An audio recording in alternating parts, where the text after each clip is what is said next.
जय जगन्नाथ। तो चलिए चलते हैं विश्व प्रसिद्ध धाम जगन्नाथ पुरी के प्रमुख स्थलों पर घूमने।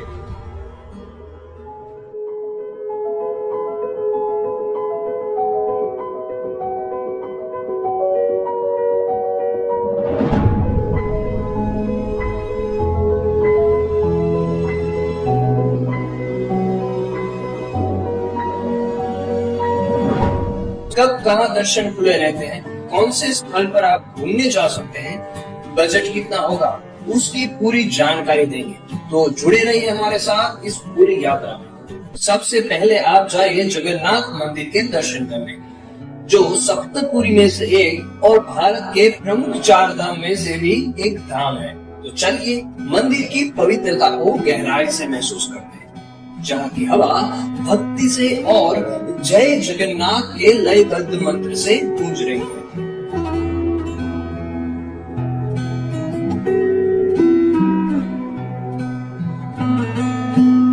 मंदिर में भगवान जगन्नाथ जी, बलभद्र जी और सुभद्रा जी की विशाल मूर्तियां अपने आप में अद्भुत हैं। और हाँ, दर्शन करने के बाद यहाँ का महाप्रसाद ग्रहण करना ना भूलें। ये महाप्रसाद अपने स्वाद और पवित्रता के लिए जाना जाता है।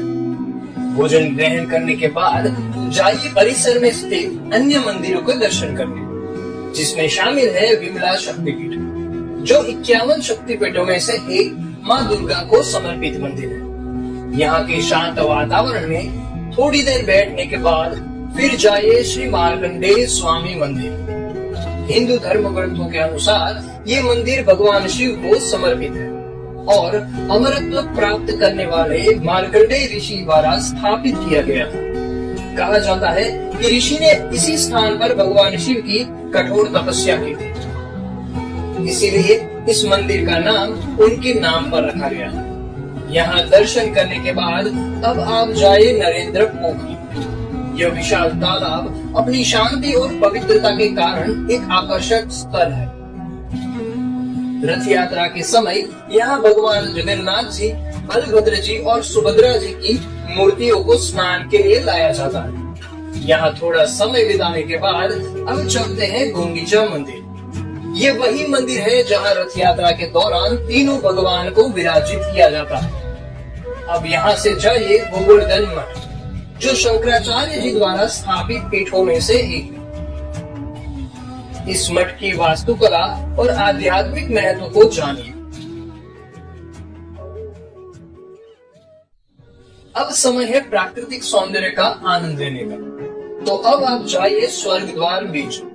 यहाँ का शांत वातावरण और सूर्यास्त का नजारा मनमोहक है और यहाँ पर ही लोगों का अंतिम संस्कार भी किया जाता है।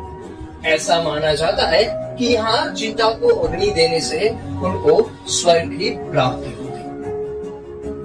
अब जाइए गोल्डन बीच, जो यहाँ से सिर्फ 500 मीटर की दूरी पर है। अपनी सुनहरी रेत के लिए प्रसिद्ध ये बीच पर्यटकों को अपनी ओर खींचता है।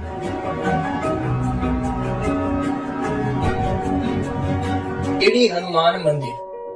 कहा जाता है कि हनुमान जी को भगवान जगन्नाथ जी की रक्षा के लिए यहाँ बांध दिया गया था। इस मंदिर की खासियत ये है कि यहाँ हनुमान जी को वानर रूप में नहीं बल्कि एक योद्धा के रूप में दर्शाया गया है।